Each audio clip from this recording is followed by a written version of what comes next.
Hello दोस्तों, नमस्कार। कैसे हैं आप? बहुत बहुत स्वागत है आप सभी का हमारे यूट्यूब चैनल पे। तो दोस्तों, चल रहे हैं नवरात्र के 9 दिन। तो इन नवरात्र के 9 दिन में हम सब ने प्लान बनाया क्यों ना हम सब चंद्रिका माता के दर्शन कर लें। बहुत ही अच्छा लगता है दोस्तों। भगवान के दर्शन करने से मन की शांति तो मिलती है, साथ ही साथ एक नई ऊर्जा हमारे अंदर आती है।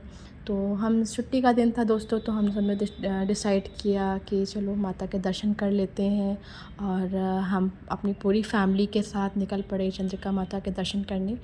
चंद्रिका माता का मंदिर जो है बख्शी तालाब से के कुछ किलोमीटर दूरी पे स्थित है। और ये मंदिर सिद्धपीठ मंदिर है। और यहाँ पे बहुत सारे भक्तजन आते हैं, अपने मन की मुराद पूरी करते हैं।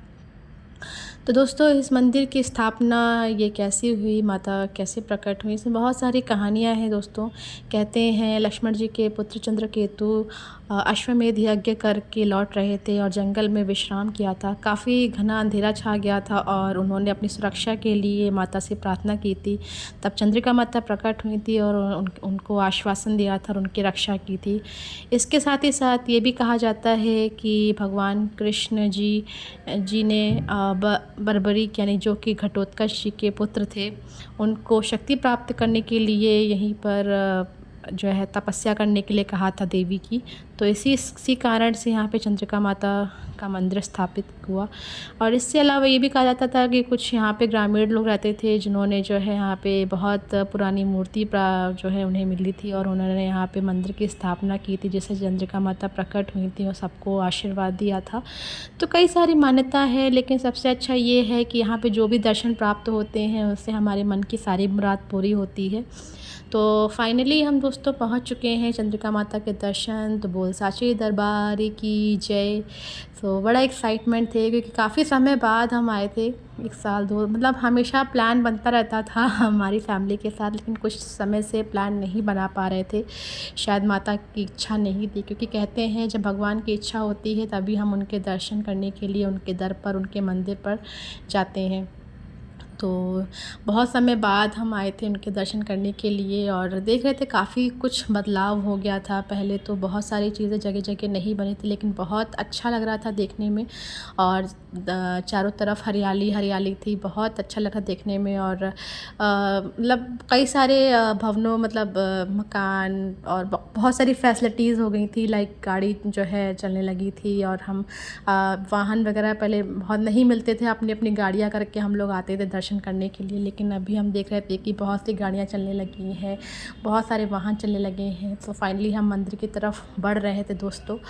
और धीरे धीरे और एक्साइटमेंट बढ़ गया। इसके बाद हम जो है हमारे भैया जो थे ऑटो वाले भैया, उन्होंने फिर गाड़ी पार्क करी और हम लोगों को उतार दिया और हम लोग धीरे धीरे मंदिर की ओर मेले का आनंद लेते हुए आगे बढ़ने लगे। सो अभी तो हम लोग बस पहुंच ही रहे हैं दोस्तों। आज के दिन साधन मिलना बड़ा मुश्किल हो गया था, क्योंकि नवरात्र का दिन था और सभी जो है कहीं ना कहीं घूमने के लिए, मंदिर दर्शन के लिए पहुंच गए थे। तो हमें बड़ी मुश्किल से हमें ऑटो मिला था और हम ऑटो बुक करके जो है चल दिए थे माता के दर्शन करने के लिए। तो हम लोग चल पड़े हैं दोस्तों। ये मंदिर का द्वार है, इसके अंदर जो है पूरा मेला लगा हुआ है। और हम सोच रहे थे काफ़ी ज़्यादा भीड़ होगी, पैर रखने की जगह नहीं होगी, लेकिन वो कहते हैं ना कि जब मन में इच्छा होती है माता तो कई सारे द्वार खोल देती है अपने आप ही। तो चलते चलते बहुत प्यास लगने लगी थी, क्योंकि दोस्तों व्रत भी था हम सभी का। तो हम लोगों ने गन्ने का जूस पिया। उसके बाद हम घूमते हुए फाइनली प्रसाद लेने के लिए पहुँच गए। उसके बाद उन्होंने यहाँ से माता के लिए प्रसाद लिया, भोग का प्रसाद, चुनरी और सुहाग की सामग्री ली जो माता जी को चढ़ाई जाती है। उसके बाद हम मंदिर के अंदर जो है अंदर प्रवेश किए।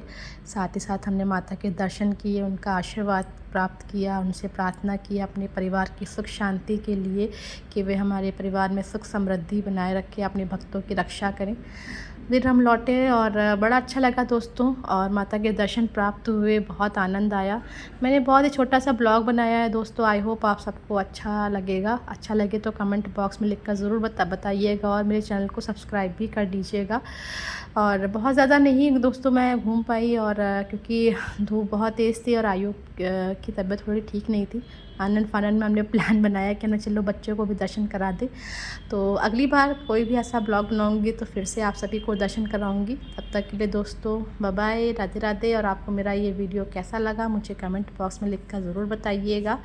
और माता रानी आप सभी की इच्छाओं की पूर्ति करें, आप सभी को आशीर्वाद प्रदान करें।